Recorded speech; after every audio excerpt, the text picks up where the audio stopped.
नमस्कार बच्चों। पिछली कक्षा में हम 12th क्लास का ज्योग्राफी का जो पेपर था उसको हल कर रहे थे।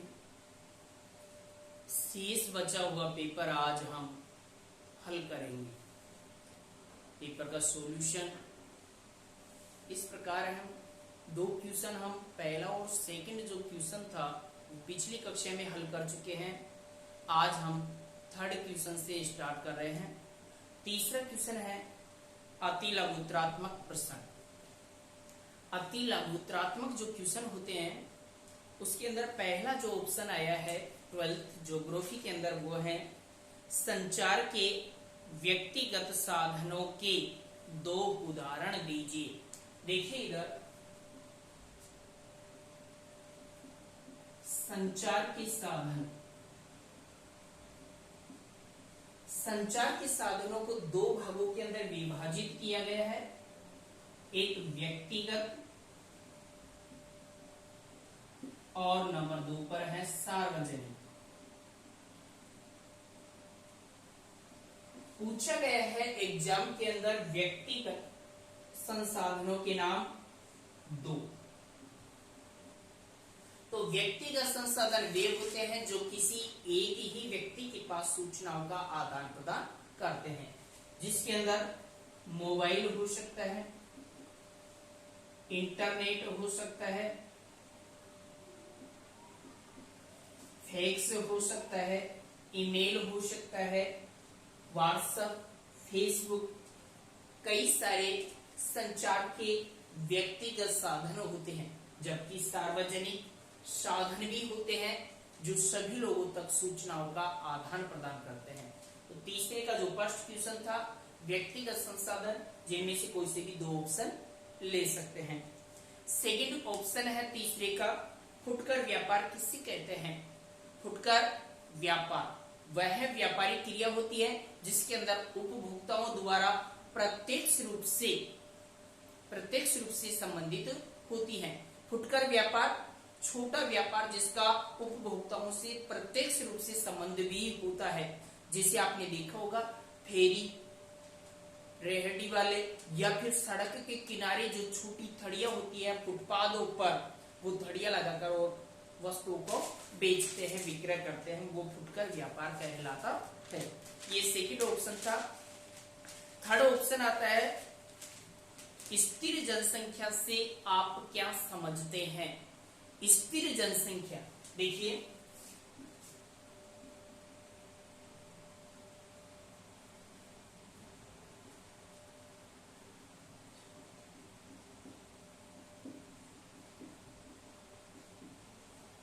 स्थिर जनसंख्या का मतलब क्या है।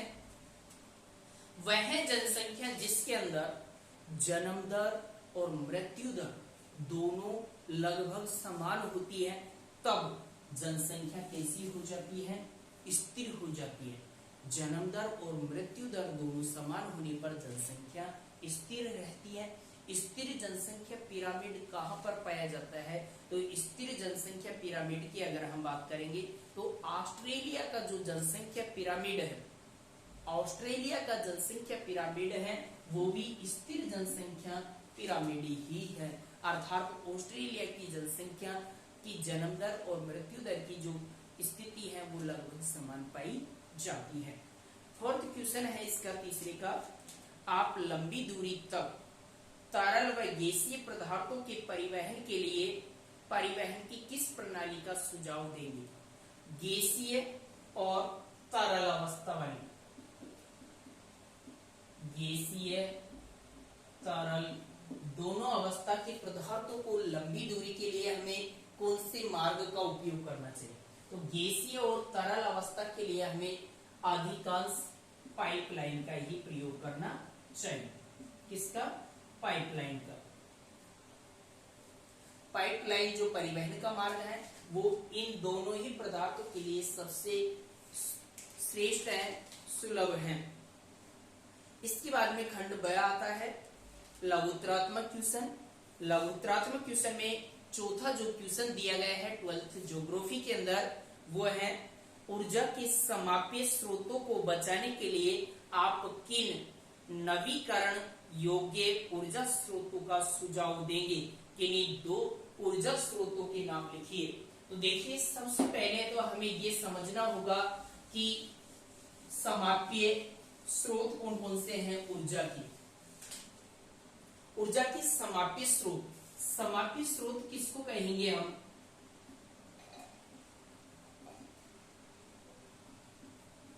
समाप्य स्रोत वे स्रोत होते हैं जो एक दिन समाप्त हो जाएंगे, अर्थात इनका अगर हम अधिक उपयोग करेंगे तो ये जल्दी ही समाप्त हो जाएंगे। जैसे एग्जाम्पल है कोयला, प्राकृतिक गैस और पेट्रोलियम।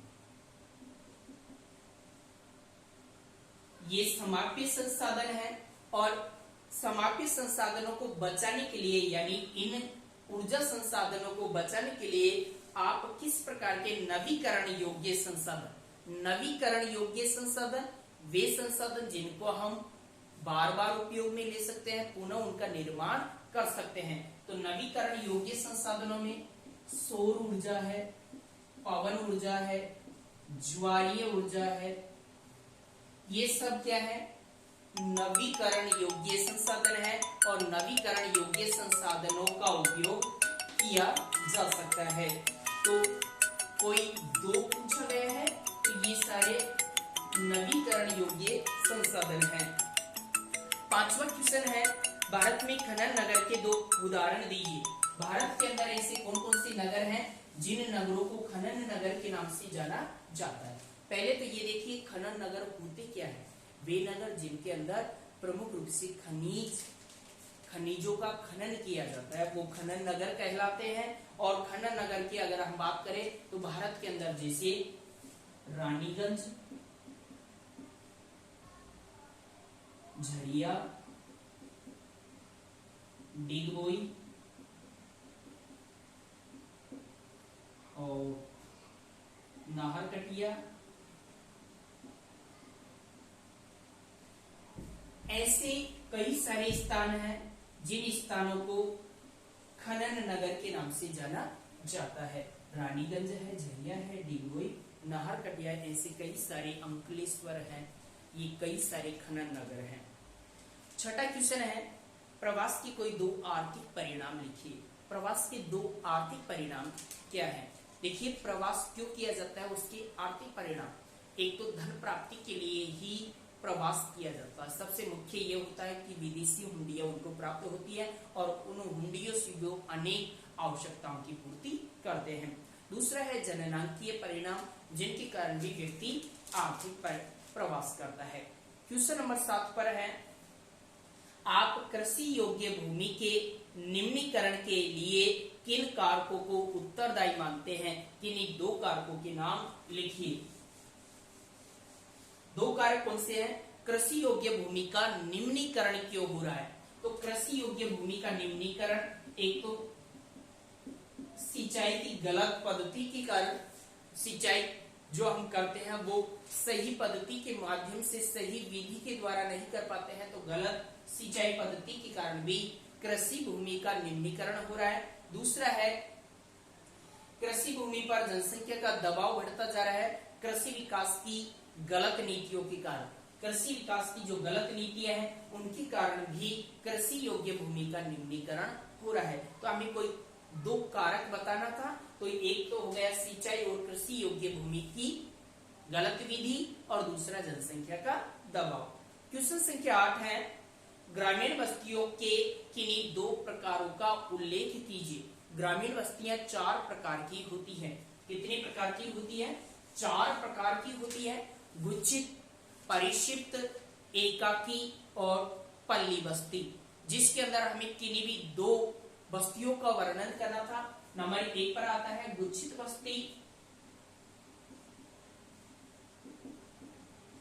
गुच्छित बस्ती वह बस्ती होती है जिसके अंदर मकान पास पास बने होते हैं, लोग समूह के अंदर रहते हैं। एकाकी बस्ती की अगर हम बात करें तो एकाकी बस्ती वह बस्ती होती है जिसके अंदर मकान दूर दूर पाए जाते हैं, व्यक्ति अकेला रहना पसंद करता है। क्वेश्चन संख्या 9, पर्यावरणीय निश्चयवाद से आप क्या समझते हैं? पर्यावरणीय निश्चयवाद क्या है? पर्यावरणीय निश्चयवाद एक विचारधारा का नाम है और इस विचारधारा का प्रतिपादन पर्यावरणीय निश्चयवाद का प्रतिपादन फ्रेडरिक रेटजे ने किया है।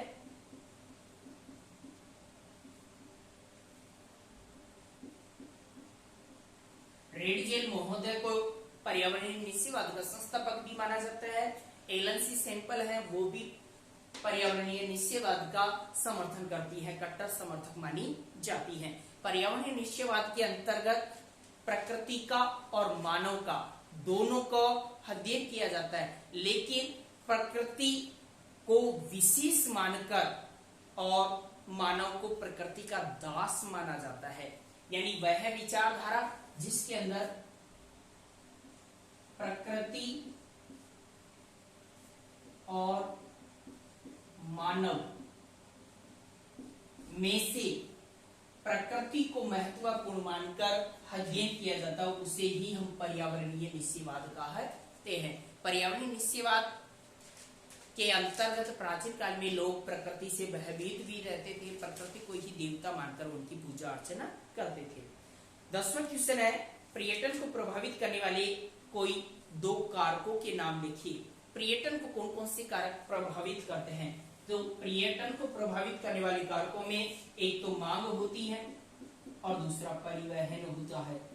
परिवहन और मांग ये दोनों ही कारक किसे प्रभावित करते हैं? पर्यटन को प्रभावित करते हैं। क्वेश्चन संख्या 11, ग्रामीण बस्तियों की कोई दो समस्या बताइए। ग्रामीण बस्तियों की अनेक समस्याएं हैं, जैसे ग्रामीण बस्तियों के अंदर स्वच्छ जल की समस्या, स्वच्छ पेयजल का अभाव, शिक्षा का अभाव, स्वास्थ्य सुविधाओं का अभाव, अनेक प्रकार की सुविधाओं का अभाव पाया जाता है। अनेक प्रकार की समस्याएं ग्रामीण बस्तियों में देखी जाती हैं। क्वेश्चन संख्या 12 है, आर्थिक भूगोल के किन्हीं 3 उप क्षेत्रों के नाम लिखिए। आर्थिक भूगोल के उप क्षेत्र कौन कौन से होते हैं? आर्थिक भूगोल के उप क्षेत्रों की अगर हम बात करें तो आर्थिक भूगोल के उप क्षेत्रों में जैसे संसाधन भूगोल होता है, कृषि भूगोल होता है, पर्यटन भूगोल होता है। ये सारे कौन से उप क्षेत्र है? तो ये सारे के सारे जो क्वेश्चन है ये आर्थिक भूगोल के उप क्षेत्र कहलाते हैं। आर्थिक भूगोल के उप क्षेत्रों के अंदर संसाधन भूगोल है, कृषि भूगोल है, व्यापार भूगोल जिसको वाणिज्य भूगोल कहते हैं, ये सारे इन्हीं के उप क्षेत्र है। 13वां क्वेश्चन है, बाह्य स्रोतन को स्पष्ट कीजिए। बाह्य स्रोतन क्या होता है? बाह्य स्रोतन का मतलब होता है ठेका देना।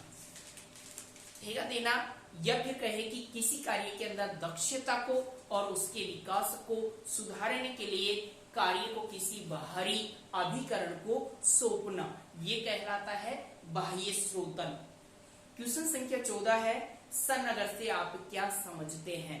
सनगर, यह क्वेश्चन कई बार एग्जाम के अंदर बोर्ड एग्जाम में पूछा गया है, पहले भी ये बार रिपीट हो रहा है क्वेश्चन। सनगर से आप क्या समझते हैं? सनगर शब्द का प्रयोग सबसे पहले 1915 में गेडिज ने किया है। पैट्रिक गेडिज ने इस शब्दावली का प्रयोग, और इसका जो अर्थ की बात करें तो इसका अर्थ होता है विशाल विकसित नगरीय क्षेत्र। विशाल विकसित नगरीय क्षेत्र को ही सनगर कहा जाता है, जो पैट्रिक गेडिज के द्वारा ये शब्द प्रयोग में लिया गया था 1915 के अंदर। 15वां क्वेश्चन है, सीमांत श्रमिक और मुख्य श्रमिक में अंतर स्पष्ट कीजिए। श्रमिक कार्यशील जनसंख्या जो कार्य करता है वो श्रमिक कहलाता है, मजदूर।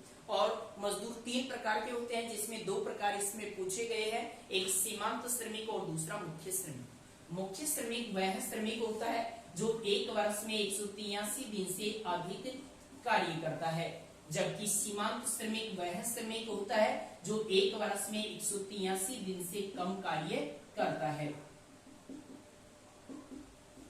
365 दिन में से 183 दिन से अधिक काम करने वाला व्यक्ति मुख्य श्रमिक कहलाता है और 183 दिन से कम काम करने वाला व्यक्ति सीमांत श्रमिक कहलाता है। क्वेश्चन संख्या 16 आती है खंड सी। खंड सी के अंदर दीर्घ लघुत्तरात्मक क्वेश्चन दिए गए हैं। क्वेश्चन संख्या 16 दी गई है, भारतीय राष्ट्रीय जल नीति 2002 की किन्हीं 3 मुख्य विशेषताओं का उल्लेख कीजिए। राष्ट्रीय जल नीति 2002 की कोई 3 विशेषताएं बतानी है हमें। तो देखिए, सबसे पहले हम अगर पहली विशेषता की बात करें तो पहली विशेषता है समस्त मानव प्राणी के लिए और समस्त जीव प्राणी के लिए, इन दोनों ही प्राणियों के लिए पेय जल उपलब्ध करवाना, पेय जल की सुविधा उपलब्ध कराना। नंबर 2 पर है भूमिगत जल का जो अत्यधिक शोषण हो रहा है उस शोषण को रोकना। नंबर 3 पर अगर हम इसकी बात करें तो नंबर 3 पर है कि जो भूमिगत जल है उस भूमिगत जल की अगर हम नियमित जांच करवाएं, उनकी गुणवत्ता की अगर नियमित जांच होती रहे तो निश्चित रूप से राष्ट्रीय जल नीति 2002 की विशेषताओं के अंतर्गत इनको रखा गया है और काफी सुधार हो सकता है। 16वें का जो सेकंड ऑप्शन दिया गया है, वर्षा जल संग्रहण के कोई 3 लाभ लिखिए। तो वर्षा के जल को अगर हम इकट्ठा करते हैं तो निश्चित रूप से अनेकों लाभ हमें प्राप्त होता है। नंबर 1, वर्षा के जल को अगर हम इकट्ठा कर लेते हैं तो हमें कई दिनों तक भूमिगत जल को बाहर निकालने की आवश्यकता ही नहीं पड़ेगी। हमारे कई सारे जो कृषि कार्य है, पशुपालन का कार्य है, बागवानी का कार्य है, वो आसानी से इन्हीं वर्षा के जल से उपलब्ध हो सकता है। इसके अलावा हम बात करें तो वर्षा का जल अगर हम इकट्ठा करते हैं तो निश्चित रूप से भूमिगत जल स्तर भी बढ़ने लगता है। तो ये 3 लाभ हमें इससे प्राप्त होते हैं। क्वेश्चन संख्या अगर 17 की बात करें तो क्वेश्चन संख्या 17 है कच्चे माल पर आधारित किन्हीं 3 उद्योगों का वर्णन कीजिए। कच्चे माल के आधार पर मुख्यतः 5 प्रकार के उद्योग होते हैं। 5 में से केवल 3 ही प्रकार के उद्योगों के बारे में पूछा गया है। नंबर 1 पर होता है खनिज आधारित उद्योग, नंबर 2 पर कृषि आधारित उद्योग, नंबर 3 पर रसायन आधारित उद्योग, नंबर 4 पर पशु आधारित उद्योग और नंबर 5 पर वनस्पति आधारित उद्योग। इनमें से किन्हीं 3 ही उद्योगों का वर्णन किया पूछा गया है। तो खनिज आधारित उद्योग वे होते हैं जिनको कच्चा माल खनिजों से प्राप्त होता है, जैसे लोहा खनिज है, तांबा उद्योग है, एल्यूमिनियम उद्योग है। कृषि आधारित उद्योग वे होते हैं जिनको कच्चा माल कृषि से प्राप्त होता है, जैसे सूती वस्त्र उद्योग है। इसके अलावा हम बात करें तो चीनी उद्योग है, ये सब कृषि आधारित उद्योग कहलाते हैं। रसायन आधारित उद्योग वे उद्योग होते हैं जिनको कच्चा माल रसायनों से प्राप्त होता है, केमिकल से प्राप्त होता है, जैसे प्लास्टिक उद्योग है, वार्निश उद्योग है, केमिकल उद्योग है। पशु आधारित उद्योग वे होते हैं जिनको कच्चा माल पशुओं से प्राप्त होता है, जैसे ऊन उद्योग है, डेयरी उद्योग है, मांस उद्योग है, चमड़ा उद्योग है।